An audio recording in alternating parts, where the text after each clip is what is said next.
نحمده ونصلي ونسلم على رسوله الكريم أما بعد فأعوذ بالله من الشيطان الرجيم بسم الله الرحمن الرحيم والفجر وليال عشر والشفع والوتر والليل إذا يسر صدق الله مولانا العظيم۔ آج یکم ذی الحجہ ہے 1443 اور یکم جولائی 2022۔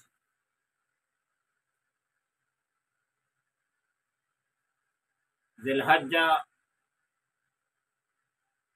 اسلامی سال کا آخری مہینہ ہے۔ اسلامی سال کی ابتدا ہوتی ہے محرم سے۔ محرم، ربیع الاول، ربیع الثانی، جمادی الاول، جمادی الثانی، رجب، شعبان، رمضان، ذی القعدہ، ذی الحجہ، یہ 12 مہینوں کے نام ہے اور اس میں منہا اربعۃ حرم، اس میں 4 مہینے جو ہے وہ محترم۔ محترم مہینوں میں ایک مہینہ ذی الحجہ ہے۔ قرآن کریم میں وَلَيَالٍ عَشْرٍ والفجر جو صورت ہے قسم ہے فجر کی، وَلَيَالٍ عَشْرٍ اور 10 راتوں۔ رئیس المفسرین سیدنا عبداللہ ابن عباس رضی اللہ تعالی عنہما کا قول ہے کہ پارہ عامہ سورہ فجر کے دوسرے آیت میں 10 راتوں سے مراد ذی الحجہ کی ابتدائی 10 راتیں،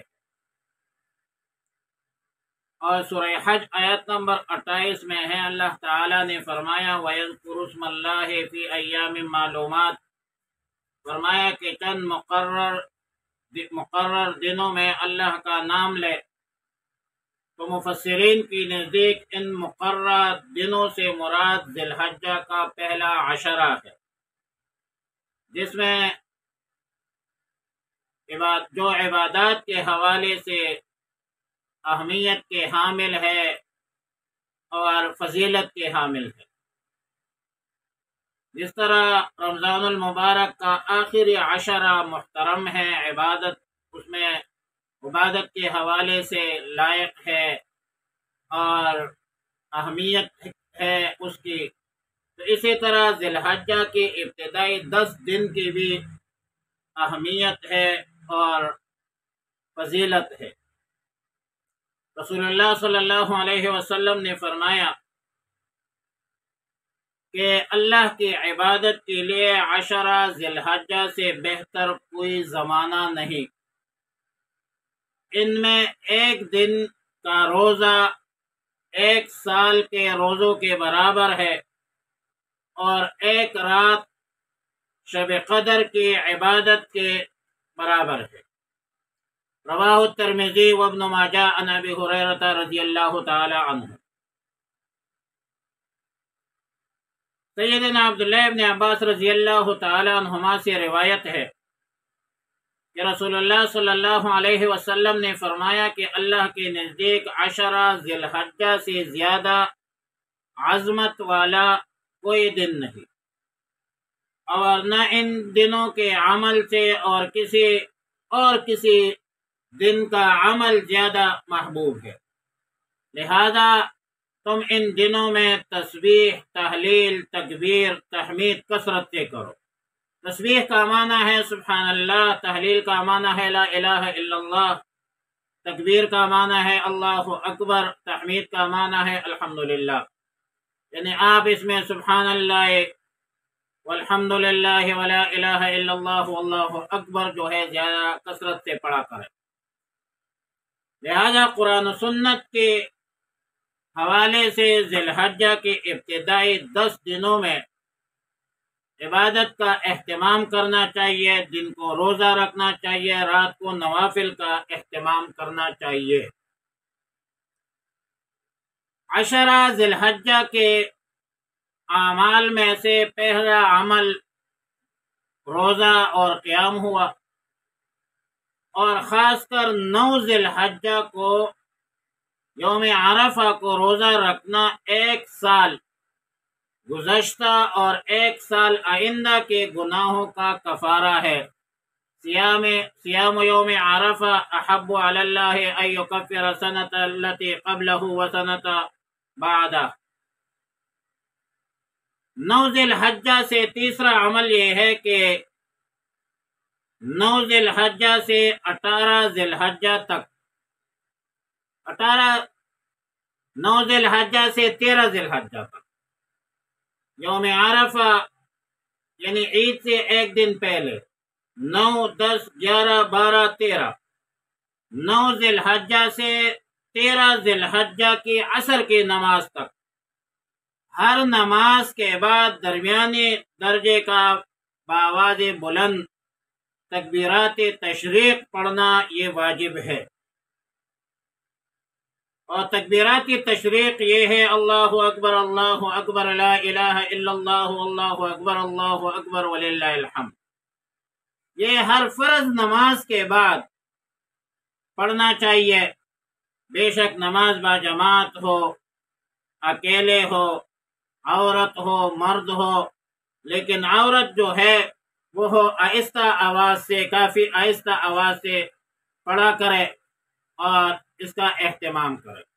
خلاصہ کلام یہ ہوا کہ 10 ذی الحجہ جو عید کے ابتدائی 10 دن ہے، اس میں پہلا عمل دن کو روزہ، رات کو نوافل، ثواب کا کام ہے۔ دوسرا عمل 9 ذی الحجہ سے 13 ذی الحجہ تک تکبیرات تشریق پڑھنا ہے، 13 ذی الحجہ کی عصر تک۔ اور تیسرا عمل جو مستحب عمل ہے وہ یہ ہے کہ جس شخص پر قربانی واجب ہو تو وہ نہ حجامت کرے، نہ ناخن کاٹے۔ تو شرط یہ ہے کہ اس شرط پر کہ زیر ناف بال اور بغلوں کی صفائی ناخن کاٹنے کے 40 دن نہیں گزرے ہو۔ اگر 40 دن گزر گئے ہو تو پھر زیر ناف بالوں کی صفائی یا بغلوں کی صفائی اور ناخن کا کاٹنا پھر واجب ہے، وہ ضروری۔ اور اگر 40 دن نہیں گزرے ہو اور اگر کسی پر قربانی واجب ہو پھر بھی اس نے ناخن کاٹ لی یا بال کاٹ لی تو قربانی کی صحت پر کوئی اثر نہیں پڑے گا، اس کی قربانی درست ہوگی، کیونکہ یہ ایک مستحب عمل ہے۔ ناخن کاٹنا اور بال کاٹنا یہ ایک مستحب عمل ہے، کار ثواب ہے، اگر کوئی کرے تو ان کو ثواب ملے گا۔ رسول اللہ مبارک صلی اللہ علیہ وسلم نے فرمایا کہ جب ذی الحجہ کا مہینہ شروع ہو جائے تو تم میں سے کسی کا قربانی کا ارادہ ہو تو اپنے بال اور ناخن جو ہے وہ نہ کاٹے۔ 10 ذی الحجہ کے اعمال میں سے 8، 9 ذی الحجہ اور عید کی رات کو زندہ کرنے والے کے لیے جنت واجب ہو جاتی ہے، یہ بھی ایک اہم عمل ہے۔ اور معاذ بن جبل رضی اللہ تعالیٰ عنہ سے روایت ہے کہ رسول اللہ مبارک صلی اللہ علیہ وسلم نے فرمایا کہ جس شخص نے ذکر و عبادت سے 5 راتیں زندہ رکھی تو اس کے لیے جنت واجب ہوگی، اور وہ 5 رات یہ ہے: 8 ذی الحجہ کی رات، 9 ذی الحجہ کی رات، عرفہ کی رات مطلب عید الاضحیٰ کی رات، عید الفطر کی رات، اور 15 شعبان جس کو شب برات کہتے ہیں۔ 10 ذی الحجہ یعنی عید الاضحیٰ کے دن سنت یہ ہے کہ کھانے پینے کے ابتدا قربانی کے گوشت سے کرے۔ بعض ناسمجھ لوگ جس کو روزہ سمجھتے ہیں، حالانکہ روزہ یہ نہیں ہے، یہ روزہ نہیں۔ پہلے بات تو یہ ہے کہ عید کے دن روزہ رکھنا جائز نہیں ہے، حرام ہے۔ اور دوسری بات یہ ہے کہ روزہ جو ہے وہ پورے دن کے ہوتی ہے، اس ٹائم کے لیے نہیں ہوتی۔ لغتاً تو ٹھیک ہے لیکن شرعاً جو ہے وہ روزہ نہیں ہوتی، اور نہ عید کے دن روزہ رکھنا جائز ہے۔ ہاں اس کے ابتدا جو ہے صبح دن کا ابتدا جو ہے قربانی کے گوشت سے کیا جائے، لیکن اگر کسی نے قربانی کے گوشت سے پہلے کچھ چائے پی لیا یا ناشتہ کیا تو یہ بھی جائز ہے۔ قربانی پر اس کے کوئی اثرات جو ہے اس کی صحت پر اثر نہیں پڑے گا۔